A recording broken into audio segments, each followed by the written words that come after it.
Click. The faint sound of the gas pump echoed in the desolate night as I pulled into the eerie glow of the Midnight Oasis gas station.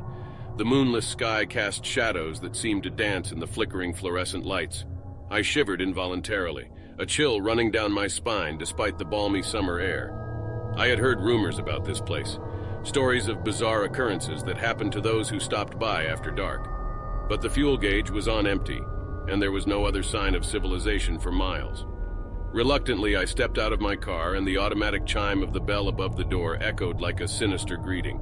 The air was thick with an unsettling silence as I walked into the station. The cashier's counter was abandoned, the only sign of life being the steady hum of the refrigerator unit stocked with snacks that seemed to have been sitting there for ages.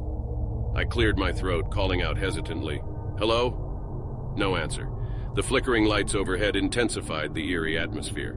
The shelves were lined with forgotten knickknacks, dust-covered and forgotten.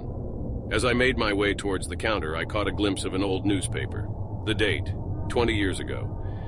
Goosebumps crawled up my arms as I realized the unsettling truth. Time seemed to stand still within the walls of the Midnight Oasis. I looked around, wondering if I should simply leave the money on the counter and get out of there, but then a rustling sound from the back room caught my attention.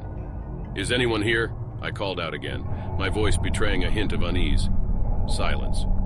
Summoning the last remnants of my courage, I ventured towards the source of the sound.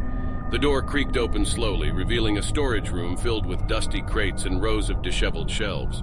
A broken mirror lay against the far wall, reflecting a distorted version of my own fearful expression. But what truly sent a shiver down my spine was the unsettling feeling of being watched. The air seemed to grow colder, and a low, guttural growl echoed in the darkness. My heart raced as I backed away, my feet stumbling over an unseen obstacle. The growl grew louder, more menacing, and then suddenly stopped. A breathy whisper drifted through the air as though carried on an unseen wind. "Leave, before it finds you." My heart hammered in my chest and my breath came in ragged gasps. I stumbled backwards and rushed towards the exit, desperate to escape the oppressive presence that seemed to close in on me. Just as I reached the door, it slammed shut with a deafening thud, the chime above jangling wildly. Panic surged through my veins as I yanked at the door, but it wouldn't budge. Trapped. A haunting laughter echoed from the darkness, each chilling note reverberating through the air like a twisted lullaby. From the corner of my eye, I caught a glimpse of movement, a shadow that danced along the edges of my vision, always just out of sight. My phone.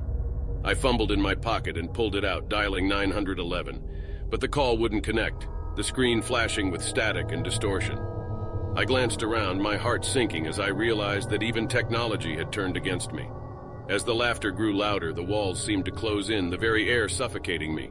I stumbled back, knocking over a shelf, sending a cascade of forgotten relics crashing to the ground.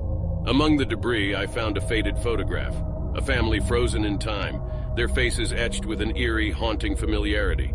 A voice, no longer a whisper but a guttural, rasping hiss, pierced through the air. "You were never meant to see this place, to know its secrets." Tears of fear and frustration welled up in my eyes as I screamed, "Let me out, let me go!" And then, as suddenly as it had begun, the laughter ceased. The room grew still, the shadows retreating as a dim light filled the space. The door, once immovable, swung open with a creak, revealing the gas station once again bathed in its eerie glow. Without a second thought, I bolted through the doorway, my car just a few feet away. I leaped inside, the engine roaring to life as I sped away from the Midnight Oasis, leaving behind a nightmare that defied explanation. As the gas station faded in my rearview mirror, a sense of dread lingered, a memory that would forever haunt my dreams. I had stumbled upon a place where time stood still, a place where the very fabric of reality seemed to fray, revealing a darkness that hungered for souls. And I was fortunate enough to escape its clutches.